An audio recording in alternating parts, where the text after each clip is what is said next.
everyone, and welcome to Read This Now, the weekly webcast where Brad, Gustafson, and I share two books that we love and we think you should read. When, Brad? Right now, and I love the authority, Jen. There's something about how you do it. I just That's right. I'm in awe. I'm like, yes, what she said. Two, darn it. You're going to hear about two. That's exactly No it. more, no less, although maybe sometimes more. That's right. If we ever switch it up, like I'll have to go two, I mean three, I mean Yeah, six or whatever. Yeah, exactly. That's less authority. That doesn't carry the same conviction though. But It doesn't. After 4 years, I've mastered the two. I certainly have.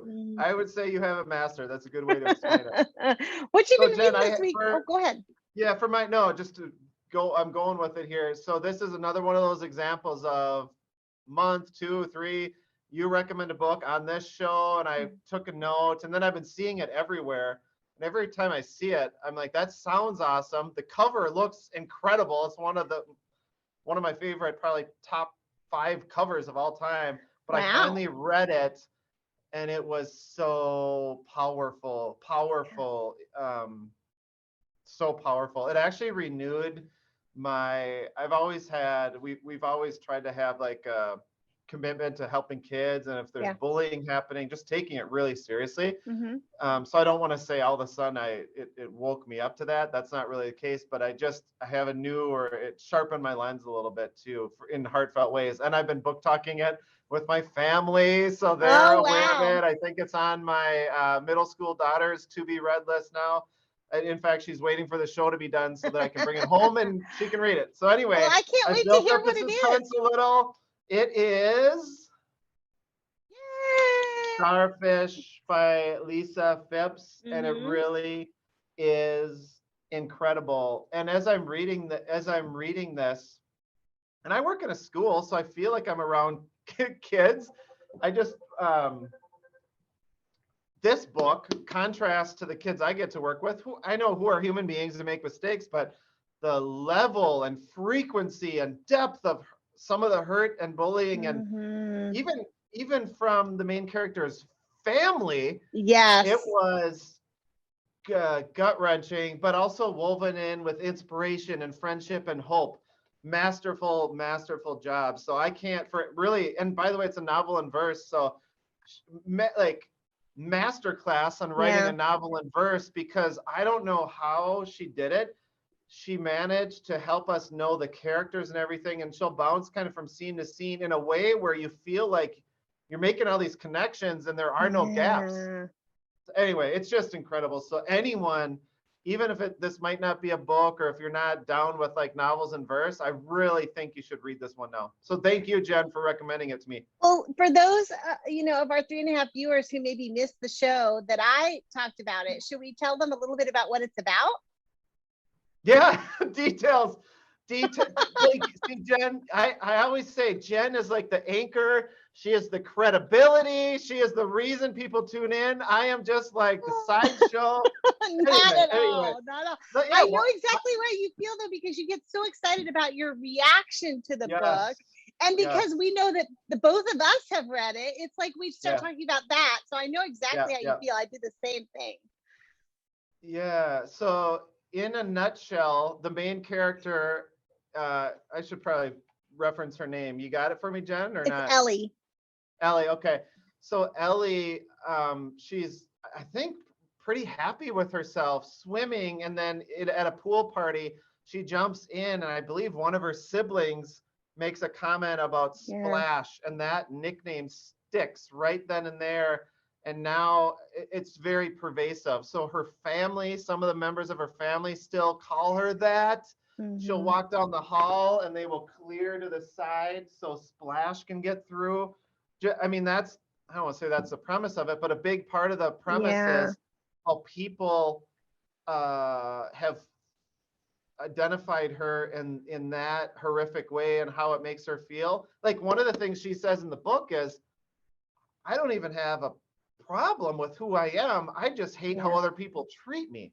Yes. So, and then the other elements of the plot, like one of her best friends, her best friend moves away. Someone else moves in who happens to be very skinny. So for lots of different reasons, for her kind of sort of losing her best friend, and then a new person, just she doesn't trust it. She's been burned and hurt so many times at school where she's like, wait, is this a joke? You want to be friends with me? Or are you just trying to get close to me to hurt me? You know? And then like one quick mini story. There's a part where, so Ellie loves her dog. The dog is lost momentarily. And then her tormentors at school, I call them tormentors, but like the I think that's the right word. Her, that's the right word. They report that they have her dog found it. I don't know if I believe that, but like they have the dog, they call her over, and before they give her the dog, they hold up a camera and they try to force her to eat a whole cake. And I might be making this up. It might have been like a whale-shaped cake. I don't remember, but and Ellie, by that time she's starting to get, I think, her voice a little bit, and she's like, I'm not doing that, no. And then, well, I don't want to give everything away. It's a story of hope. So there's a lot of heavy and hard stuff, but also on the flip side of that it leaves a lot of room for hope, and Lisa delivers on filling that void and the pain by the time the book is over.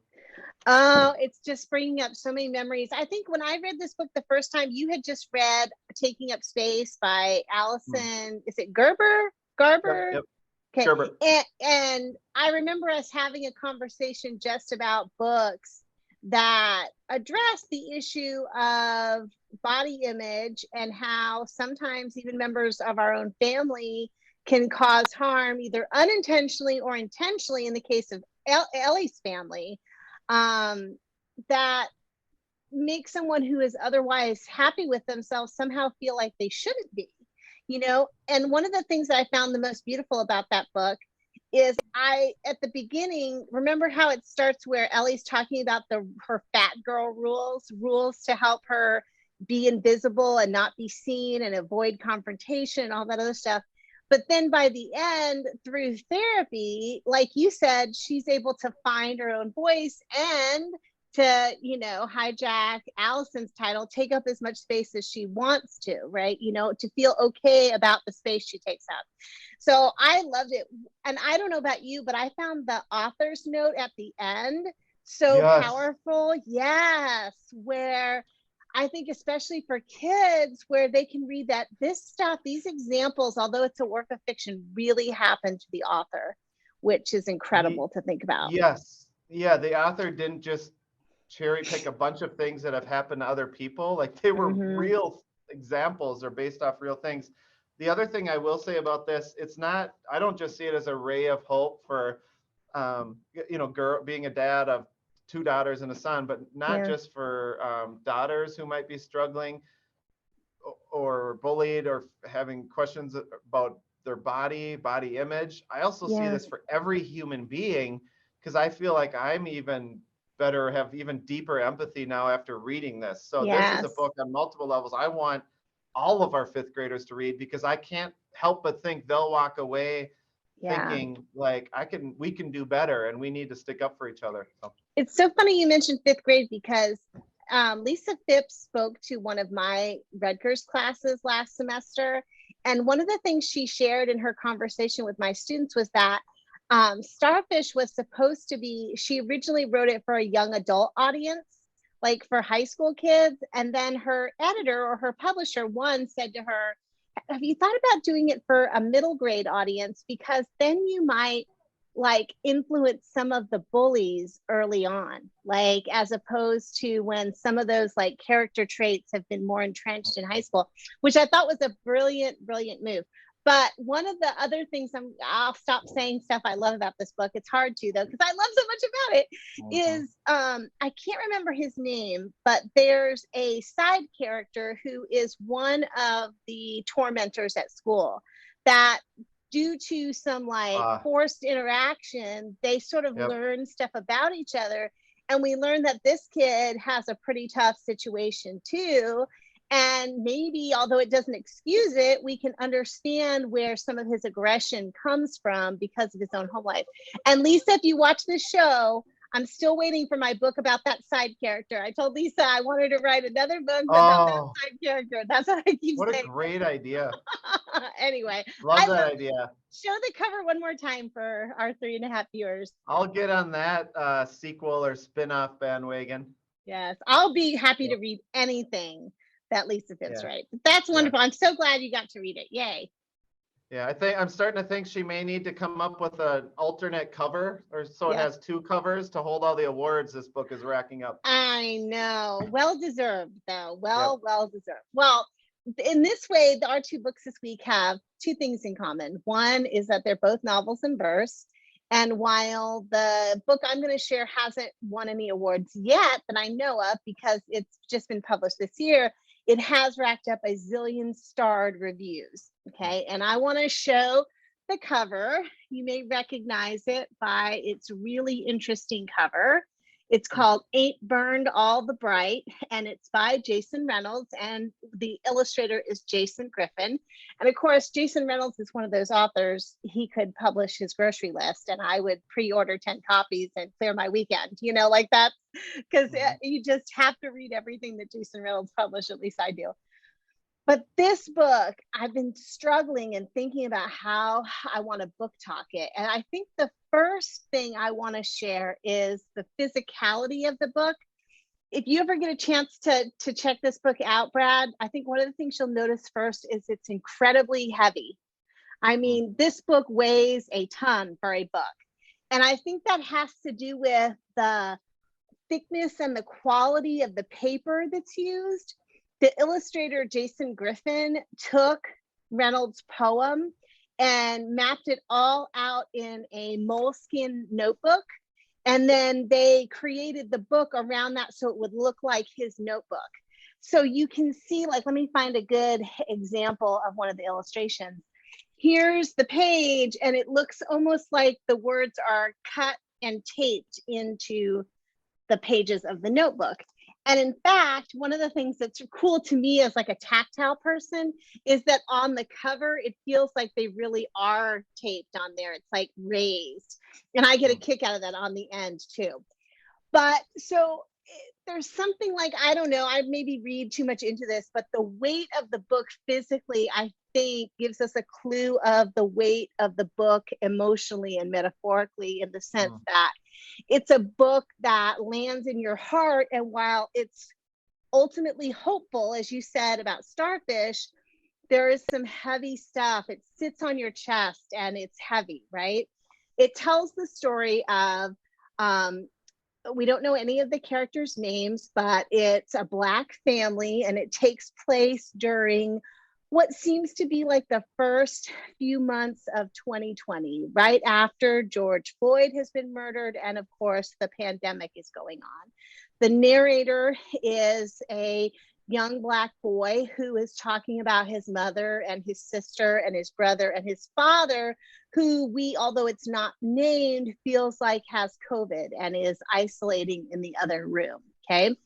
And it's told in 3 stanzas, Brad, across all like 400 pages or whatever it is. It's really only 3 long sentences. Each one is called a breath. So breath 1 unpacks the scene, breath 2 unpacks the scene, and breath 3 unpacks the scene. And each one of those stanzas start with some version of this line. I'm sitting here trying to figure out why my mom won't change the channel, why the news won't change the story, and why the story is always about how we aren't changing the world the way we're supposed to.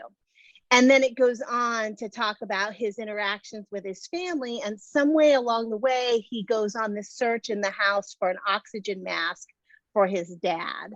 And in searching for that, he finds a lot of other places that aren't physical masks, but where he finds the ability to take a breath, which he's sort of been holding throughout. And each one of the stanzas, beginning with that first part of, I'm watching my mom, why won't she change the channel? Why is the news always saying the same thing, blah, blah, blah. And then the stanza typically ends with breathe in, breathe out. It's unlike anything else I've ever read, which shouldn't be a shocker because it's by Jason Reynolds, who is a certified genius, right? But it's a real book for the moment. And as I was reading it, I sort of felt like, wow, like we've all endured this crazy last 2 years. We're starting to see some art about it. And I think this art is exactly what some of our kids need. It's certainly what I needed. So it's called Ain't Burned All the Bright. And I would probably recommend it for like 7th grade up. But I think adults would really get a lot out of this book too. It's by Jason Reynolds and Jason Griffin, and I think you should read it right now. Thank you, Jen. Boy, I always enjoy listening to you talk about books because you took us through it felt like the whole experience, the feel, the aesthetic, the weight, the other kind of weight, and then that was awesome, Jen. It's no wonder that I end up reading a lot of what you've recommended. Vice versa. Not every book lends itself to thinking about it as a physical thing, but I felt like this book really did, because it's the first thing I noticed when I picked it up. I was like, whoa, you could kill somebody with this sucker. Like, this is a big, heavy book, you know? I'll be back in 1 second. I want to show you something, but I got to grab it. Okay, go get it. This may be the first time in Read This Now history that we've had this kind of pause where I just have to fill the airspace for Brad. But that was fun. Sitting there, I have books everywhere, and I'm like, I can't reach it. So when you shared that book, it reminded me a teeny tiny bit, just kind of the style of How to Read a Book by Kwame Alexander. So just a teeny tiny bit, like reminiscent, different, but yet somewhat the same. So I see that. Because we all know I love Kwame too. So I know. And so here's going to be a transition for the stars, right? So if our 3.5 viewers want to peruse all of the Kwame Alexander books you have recommended over the years, which I think is all of them, like most of them, right? Like, so, or the Jason Reynolds books that I have recommended, where could they go? Well, definitely go to bit.ly/read_. Oh my gosh, I'm butchering it. And the funny thing is, I was just on it, Jen. I had to look up and go. I was doing something I needed to know. Like, I had a question about what we had talked about. So I literally was taking my own advice this weekend. bit.ly/read_this_now. Goodness. Perfect. Done like a professional. I love it. Right. I love it. All right, y'all. Thank you so much for joining us. Have a great week and happy reading.